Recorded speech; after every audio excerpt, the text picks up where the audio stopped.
Ex-PVV'er Cor Bosman van de Partij voor Leefbaarheid en Democratie staat bij Sander Kleikers in het provinciehuis in Maastricht. Inderdaad, Fabienne, we zagen net aan die analyse. Na 40% van de getelde stemmen zien we die splinterpartijen zoals de Volkspartij Limburg van Vincent Zwijnenberg en Jos van Rij. Maar ook de Partij voor Leefbaarheid en Democratie. Dus van Cor Bosman niet terug in de Staten in de komende periode. Voorlopig althans is dat een tegenvallend resultaat voor u, meneer Bosman. Geen zetel. Ja, dat klopt. Dat is teleurstellend. We hebben er wel rekening mee gehouden. We hebben ons van tevoren gerealiseerd dat het moeilijk zou gaan worden.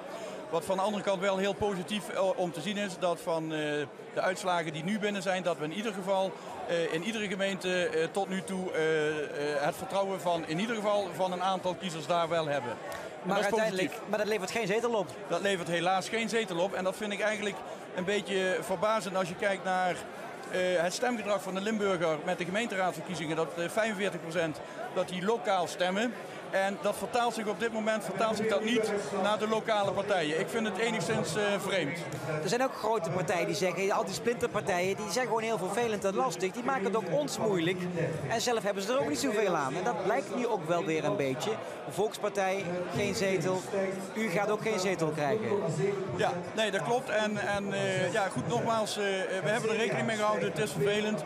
Maar ik begrijp het stemgedrag van de Limburgse kiezer op dit moment kan ik even niet plaatsen. Maar we gaan het wel evalueren met onze groep.